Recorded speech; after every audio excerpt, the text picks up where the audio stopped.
Police and FBI teams work to rescue that 5-year-old boy who's being held captive in an underground bunker in rural Alabama. A tense hostage crisis that is now entering its 4th night. The boy was kidnapped by a gunman during a deadly school bus attack, and tonight he remains trapped as a massive rescue effort continues on. And a small Alabama town prays for his safe return. Here's ABC's Juju Chang. As this tense hostage drama enters its 4th night, concern is growing for the 5-year-old named Ethan, trapped in an underground bunker with this man, 65-year-old Jimmy Lee Dykes. It's an innocent kid. Let him go back to his parents. He's crying for his parents and his grandparents, and he does not know what's going on. Let this kid go.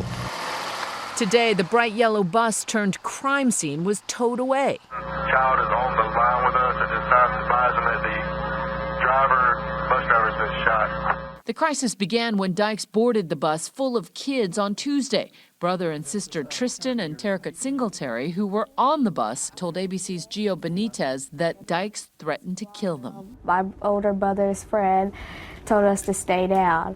And I look up and he's talking about threatening to kill us all or something. And then he's like, I'll kill all y'all, I'll kill y'all. I just want 2 kids. And he started pointing at my brother and his friend. He then shot and killed Charles Poland, the bus driver who tried to intervene. Just had a bus driver shot, possibly deceased. Suspect has removed the child from the bus. Police say Dykes grabbed Ethan, the kindergartner, who kids say always liked to sit in the front row, and headed to a bunker he built behind his house. He's always seemed like a weird person. I always thought that was just the way he is. A neighbor in this tiny rural Alabama town says he saw the underground shelter that the Vietnam vet had built. It's about 15 foot by 15 foot hole ship, and it's about 12 foot deep, and it's lined with those red bricks all in it. He's got steps made out of cinder blocks going down to it. I asked him, I said, what are you using it for? He said, it's going to be my storm shelter. Dykes is a survivalist who equipped it with electricity and perhaps enough food and water to last weeks. Now, Mr. Dykes had stood up between him and the children that was, I assume, still on the bus, and that's when the shots went off. Dykes is described by police as a loner with anti-government leanings. He's also had legal disputes with his neighbors.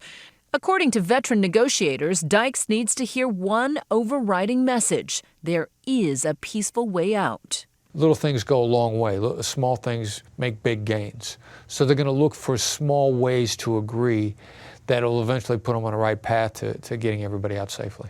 Dykes has agreed to allow medicine for the kindergartner to be delivered through a 4-inch ventilation pipe. Ethan reportedly has Asperger's syndrome and a form of ADHD. If a child's on a daily dose of ADHD medication, what happens if he doesn't get it? He needs to keep taking it in order to have those effects, the calming effects, to reduce his hyperactivity, increase his focus, decrease his impulsivity. Jamie Howard is a child psychologist who specializes in trauma. And that would all be good in a tense hostage situation? Absolutely. We want him to sort of be as calm as possible and not to agitate this man, and so taking the medication is important. 5-year-old Ethan is reportedly watching TV in the bunker, but he's also been crying for his parents, who've been meeting with authorities throughout their ordeal. If I were talking to the parents, I'd say, I know you're scared. I know you're horrified.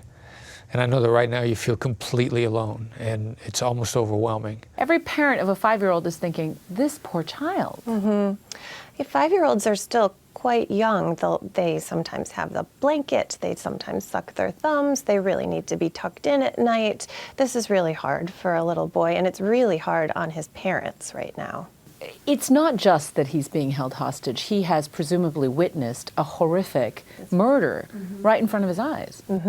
So it's doubly traumatic. Who knows what he's thinking about this? His perception matters. So he might be thinking, I'm safe right now, if that's what this man is telling him. I'm going to get out soon. He might be thinking, I'm really unsafe and don't know when I'm going to get out, and that will influence his recovery. Early this morning at the City Hall in Chowchilla, California. Many of those who survived another school bus kidnapping in Chowchilla, California more than 30 years ago suffered a variety of post-traumatic stress throughout their lives. They'd been kidnapped and buried in a trucking container, but managed to escape after a day thanks to the heroic efforts of their bus driver. Tonight, there are plenty of prayers in Alabama for Ethan's safe release. How do children react to this kind of traumatic situation down the road? We do tend to have a natural recovery process from trauma, but this is a really severe trauma, long-standing trauma that's directly affecting him in a very scary way. For Nightline, I'm Juju Chang in New York.